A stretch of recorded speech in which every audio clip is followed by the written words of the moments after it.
नमस्कार मित्रमैत्रिणींनो, पाहूया सुंदर प्रेमकथा जिचं नाव आहे स्पर्श. सुरुवात करूयाच कथेला. शुभम गावातला साधा पण देखणा तरुण. कावेरी शहरातून गावात आलेली मावशीकडे राहायला आलेली सुंदर हुशार मुलगी अण्णा आणि काकू होते. शुभमचं गाव हे कोकणातलं छोटंसं हिरवगाळ झाडांनी वेढलेलं. उन्हाळा संपत आला होता आणि गावात आंब्यांचा सुकून दरवळत होता. शुभम दिवसभर शेतात असायचा, पण त्याचं मन कधीमधी कुठेतरी हरवलेलं असे. त्या दिवशी सकाळी गावात एक नवीन चेहरा दिसला. शहरातून आलेली कावेरी. तिच्या मावशीच्या घरासमोर एक हिरव्या रंगाचा स्कूटर उभा होता. शुभमने दुरून पाहिलं. ती मुलगी फारच वेगळी दिसत होती. केस गोंडस मोकळे, डोळ्यात शहरी आत्मविश्वास आणि चेहऱ्यावर सहज आकर्षण. कावेरी गावात सुट्टीसाठी आली होती, पण तिच्या नजरेत एक निराळाच शोध होता. काय ग, कोण आहे ही? शुभमने मित्राला विचारलं. कावेरी नाव सांगितलं रे. मावशीकडे आली, पण लाजवाब दिसते बघ. त्या दिवसापासून शुभमचं लक्ष थोडं विचलित झालं. शेतकामातसुद्धा तिचे विचार डोक्यात फिरत राहायचे. रात्री माजीवर बसून तो तिचा विचार करत होता. तिच्याशी बोलावं का? पण ती शहरातून आलेली, मी गावातला साधा. तिला आवडेल का मी? दुसऱ्या दिवशी संधी मिळाली. कावेरी पाणवठ्यावर गेली होती. शुभमसुद्धा तिथेच आला. ती गार पाणी भरत होती आणि तेव्हा त्याने संधी साधली. पाणी भारी लागतं इथलं, हो ना? शुभमने थोडं ओढून बोललं. कावेरी हसली. हो, शहरात असं थंड गोड पाणी मिळत नाही. शुभमचं हृदय थोडं धडधडायला लागलं. त्याचं बोलणं सुरुवातीला साधं, पण हळूहळू त्यात नात्याचा स्पर्श येऊ लागला. शुभम आणि कावेरीचं पाणवठ्याजवळचं पहिलं बोलणं, दोघांमध्ये एक हळवा स्पर्श, एक पहिली ठिणगी.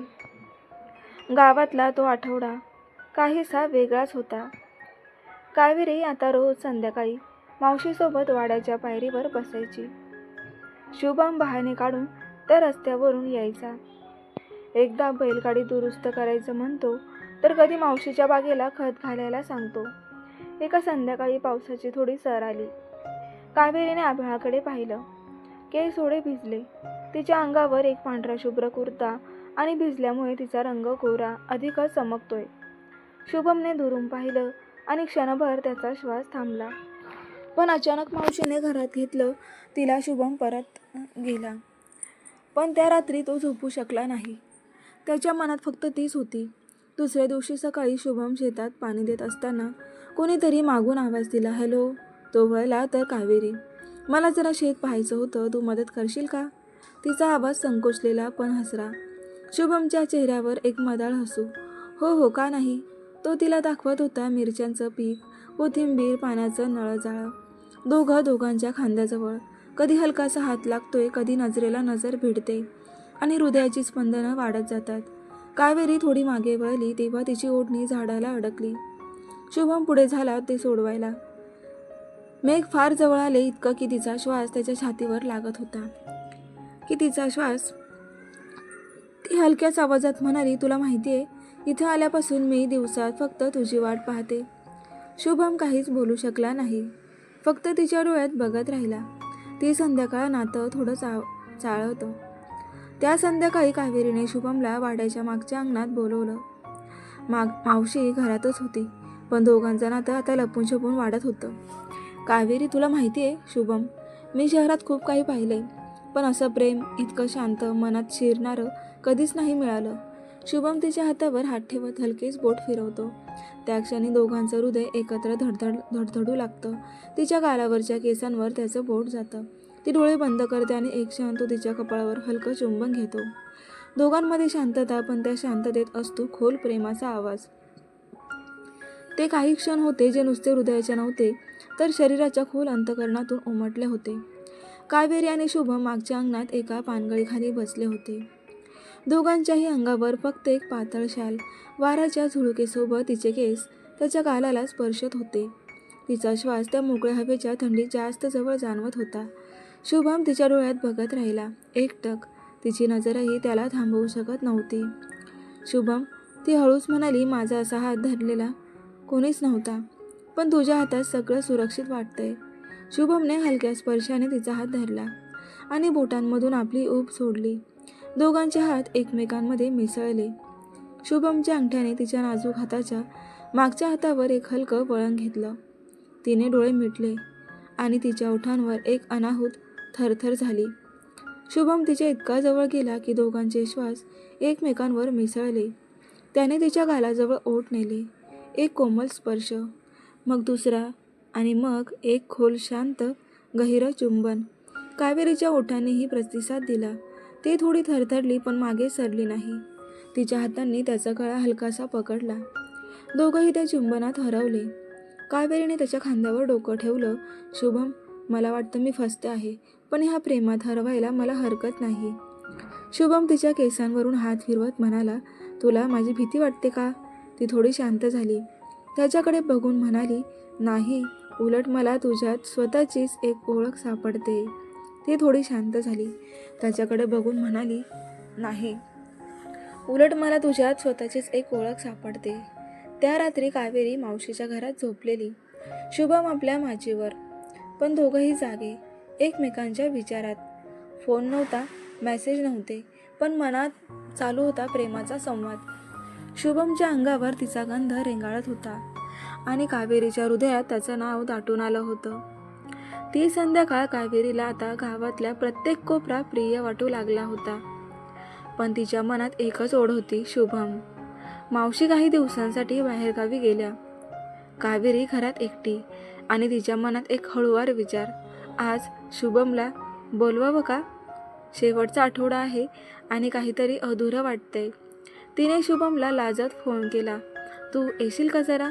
मी एकटी आहे. शुभम क्षणाचाही विचार न करता पोहोचला तिच्या अंगणात. चंद्रप्रकाशात भिजलेल्या तिच्या चेहऱ्यावर थोडी लाज, थोडं थरथरणं आणि खूप सारं प्रेम दाटून आलं होतं. घरात प्रवेश आणि शांततेचं स्पर्शात रूपांतर. शुभम घरात आला. दोघांचं पहिलं क्षणभर नजरानजर झाली. कावेरी हलकं हसली. तिच्या एक पातळ साडी, तिचे ओले केस गळ्यावरून मागे गेले होते. शुभमचा श्वास अडकला. ती पुढे आली आणि हळूच त्याचा हात हातात घेतला. मी वाट पाहत होते, त्याने तिला ओढलं. हलक्याच मिठीत त्याचं हृदय तिच्या छातीवर लागलं. दोघांचे श्वास धडधडत होते. शुभम तिच्या गालावर ओठ ठेवतो, हळूच गाल, मग कान आणि मग गळा. तिच्या अंगावर शहारे उमटतात. कावेरीच्या ओठांवर हलकं चुंबन, मग खोल, मग दोघं त्या मिठीत विरघळले. एक खोली, एक रात्र. कावेरीने शुभमचा हात धरून तिला तिच्या खोलीत नेलं. त्या रात्री फक्त हळूवार चुंबनं, ओठांमधून निघणारे आर्जव आणि शरीराच्या उबदार ओलाव्याचं सौंदर्य याचं नाजुकानं सुरू होतं. शुभम तिच्या पाठीवरून हात फिरवत तिला आपल्यात सामावून घेतो. तिची साडी हळूहळू सरकते आणि शुभमच्या छातीवर तिचं तण जणू विरघळतं. कावेरी हलक्या स्वरात म्हणते, शुभम, आज मला स्वतःला हरवू दे, फक्त तुझ्यात. ते क्षण हळूवार, खोल, निशब्द होते, पण प्रत्येक स्पर्श, प्रत्येक चुंबन त्याच्या प्रेमाची गाथा सांगत होतं. त्या रात्री ते दोघं फक्त एकमेकांमध्ये होतं. नातं आता केवळ भावनिक नव्हतं, ते पूर्ण झालं होतं. दुसऱ्या दिवशी सूर्योदय होता. शुभम घरी आला, पण त्याच्या श्वासात अजूनही कावेरी होती. कावेरी खिडकीतून पाहत होती, ओठांवर शांत हसू, डोळ्यात थोडं पाणी आणि मनात भरून आलेलं प्रेम. सकाळ झाली, पण मन अजून रात्रभर भिजलेल्या कावेरी अजूनही तिच्या खिडकीत उभी होती. शुभमच्या स्पर्शाची ऊब अजूनही तिच्या अंगावर होती. तिने अंगावर बोट ठेवलं. काल रात्रीचं पहिलं प्रेम, पहिलं पूर्ण नातं. ते आता आठवतंय ना. आठवण नसलं तर काय, पण काही गोष्टी लपवता येत नाही. गावात कुजबूज, तीच पावसातली मिठी, तिची रात्रीची शांतता. कोणीतरी पाहिलं होतं. ती शहरातल्याने आपला शुभम घरच्यांना कळलं तर? बाई गं, काहीतरी वेगळंच आहे त्या दोघांमध्ये. काही जणी काकूच्या कानात बोलल्या. काकूंचं मन खदखदायला लागलं. त्या रात्री शुभम घरी परतल्यावर वडील थेट म्हणाले, ती शहरातली मुलगी आहे, तू तिच्यावर जीव ओवाळून टाकतोयस, पण ती परत जाणार. शुभम शांत होता. त्याला काय करावं समजत नव्हतं, पण त्याच्या डोळ्यात एक ठाम प्रेम होतं. तिच्याशिवाय मला काहीच नको. मावशी परतते. कावेरीला हृदय थरथरत होतं. मावशी घरात आली. तिचा नवरा एकदम खोल, संशयी. कावेरी, काही सांगायचं होतं. कावेरी. आजूबाजूचे काही बोलत होते. कावेरीच्या डोळ्यातून अश्रू टपकले. हो मावशी, मी शुभमवर प्रेम करते आणि काल मी त्यांची झाले. तिनं खाली मान घातली, पण मावशीचा हात तिच्या खांद्यावर होता. प्रेम केले, चुकलं नाहीस, पण समाज समजेल का? परतीचं तिकीट. कावेरीचा फोन वाजतो. आईचा फोन. कावेरी, परत ये, तुझ्यासाठी स्थळ पाहिले. कावेरी सुन्न. तिच्या डोळ्यासमोर शुभम, त्याचं ओठांवरचं ते एक चुंबन, त्याची मिठी, त्याचं तुझ्याशिवाय काहीच नको. असं म्हणून भेट शेवटची. शुभम आणि कावेरी वाड्याच्या मागच्या झाडाखाली शेवटचं भेटतात. कावेरी रडत म्हणते, माझं मन इथेच राहणार आहे शुभम, पण शरीराने मला जावं लागेल. शुभम तिच्या डोळ्यात पाहतो आणि एक हलकं पण खोल चुंबन तिच्या कपाळावर घेतो. तू जरी गेलीस तरी माझ्यातून जाणार नाहीस.